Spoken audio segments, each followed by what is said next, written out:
Pomaže Bog svima.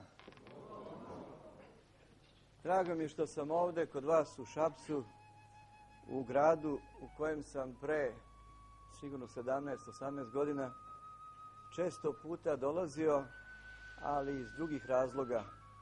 Tada sam radio kao zastupnik jednog preduzeća iz Loznice i često bio gost ovdje u sudu udruženog rada. Čujem sudu koji je ukinut. No, eto, čudni su putevi Gospodnji sa puta traženja pravde zemaljske i njenog pokazivanja svetu. Bog me doveo u jednu drugu situaciju da ovaj svet i prethodni posao ostavim i da se posvetim monaškom putu za koji kaže Sveti vladika Nikolaj da je najlepši i najteži.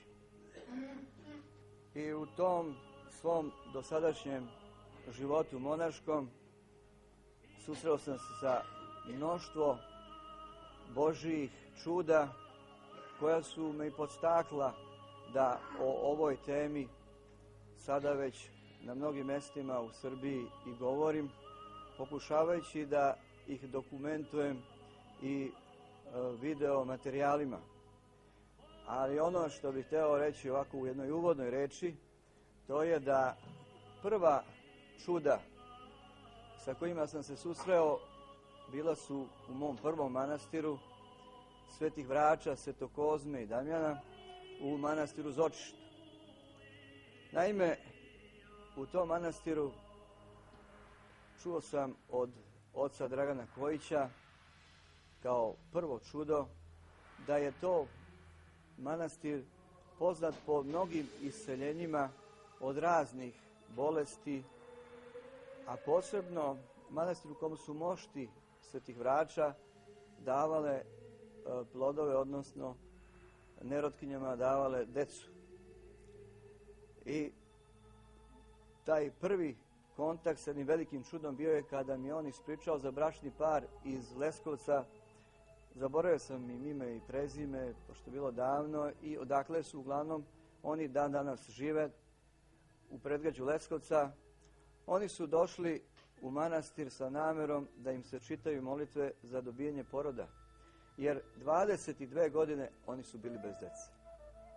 Dolazeći u tu veliku svetinju, pročitane su i molitve i kao što je kod nas u pravoslavnoj crkvi obavezno, da takvim supružnicima prethodno se predoči da moraju biti u blagoslovenom crkvenom braku, što se ovi prethodni učinili. Nakon pročitanih molitava oni dobijaju dete posle 9 mjeseci, dobijaju sina koji pokazuje znamenje, tako što na njegovom levom uvetu jasno se video znak slova K, a na desnom znak slova D. Početnih slova ovih svetitelja Kozme i Damjana, čije se svete mošti nalaze u manastiru Zočištu. Tada su se nalazile, sada su u manastiru Sopoćani. Ako koza laže, rog ne laže. A ono što sam ja lično imao tamo da gledam, da mnoge bolesnike nepokretne donose u blizinu moštiju Svetih Vrača i nakon pročitanih molitava, ili kako je to tamo običaj, da se odleži malo pod moštima, pod kivotom. Dešavalo se da, verujte, šlogirani, nepokretni, na moje, na primjer, oči, ustaje. Baš jedan Grković iz Orahovca koji se šlogirao i koji hitno ne odveden u bolnicu, nego kod Moši Svetivrača je odmah nakon pročitih molitava potpuno bio oslobođen šloga koji ga je zadesio u njegovu desnu ruku. Biserka Jovanović, koja je iz Prištine dovedena od strane svog muža kao slepa, od lekara otpisana da će ikada u životu vidjeti svetlost dana, došla je u manastir i pod moštima postoji jedan mali ležaj gde bolesnici odleža neko vreme, čak odspavaju. I ovo je njena priča. Kaže, ja sam došla unutra, uvedena i legla pod mošti.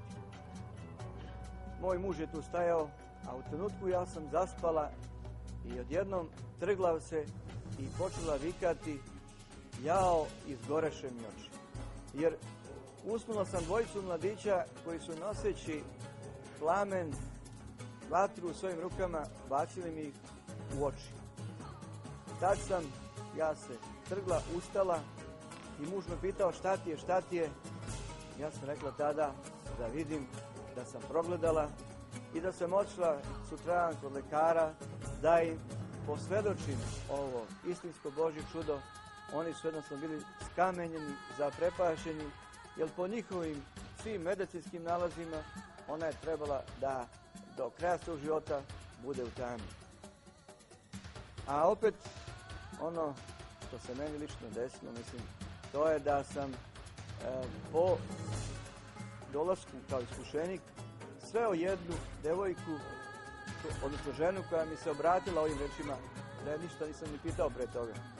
Kaže, znate, ja sam žela da se udam, a nikako mi nešto nije išlo. A evo vidite, molila sam se ovim svetim vraćima i oni su mi darovali ovog čoveka sa kojim sam sada trudna. Boka se na njenog supruga. Prošlo je 3-4 godine. Ja sam je tada sreo u Orahovcu i pitao je onako znatiženo da li ona ta žena koja mi je ovaj događaj ispričala. A ona kaže da, ali vidite i nastavak koje priče. Tačno je, ja sam, kaže, tada bila trudna i porodila sam se tačno na dan Svetih Vraća, 14. jula, i rodila ćerku Aleksandru. I mnogi koji su dolazili očište da se mole ovim sveteljima za dobijanje posla, za izlečenje svojih bolesti, za ulazak u brak, verujte, bili su uslišeni od ovih velikih čudotvoraca i Besrebrenika, Kozme i Dajmena. I evo još jedan samo primjer iz tog manastira, vrlo interesantan. Na Svetu Pantelemeona 1995. godine došao jedan Srbin iz Austrije, ovo je njegova priča, da je hteo da upali u manastiru sveću i to sa upaljačem kojim je obično palio cigaru. Ali nikako nije mogao da upali upaljač koji je uvijek normalno radio, dok je držao sveću na jednom iz kandila koje se nalazilo iznad Moše Svetivrača, poletao je plamičak koji je na udaljenosti 10 metara došao i upalio mu sveću. To je njegovo iskustvo. I eto vidite kako Sveti Vrači su i time mu pokazali da oni neće da se sveća pali sa onim čim se pali onaj otrov duhovni ili duvan. To je jedan samo mali detalj i na kraju da kažem ono što mi se desilo uz očitu, meni lično opet. Vjerojatno neki znaju, neki ne, ali ja sam 1997. godine u manastiru bio napadnut od jednog narkomana sa leđa, bez ikakvog razloga, da se razumemo, kog sam primio po blagoslovu sveštenika iz Niša da mu pomognem da se tu leči. On je sa leđa me napao, tačnije 8. jula i zadao mi 11 uboda nožem. To sam preživeo samo zahvaljujući se tim vračima, zahvaljujući Bogu koji jednostavno jedini mogao da me spase od sigurne smrti. Posle naredne godine moj manastir je bio napadnut od Šiptara, granatiran, padale su bombe po manastiru, fijukali meci mi smo za sve vreme toga čitali u crkvi Akatis Svetim Vračima, Svetom Kozmi i Damjanu i nikome ništa nije zafalilo. Posle su nas Šiptari zarobili i poveli na streljanje. Autobus kad je stao do jedne šume, zaustavio se, došli su kola i obavestila se, autobus mora vratiti nazad i odredili su jedan logor, jer su bili svega 2 dana, ali samo mogu da pripišem pomoći Sveti Vrača, pomoći Božijoj, da eto danas i dalje sam ovdje sa vama, da mogu da o tome govorim kao o jednom klasičnom dokazu da samo Bog može da nas izbavi iz svih životnih situacija koje nam deluju potpuno beznadežno.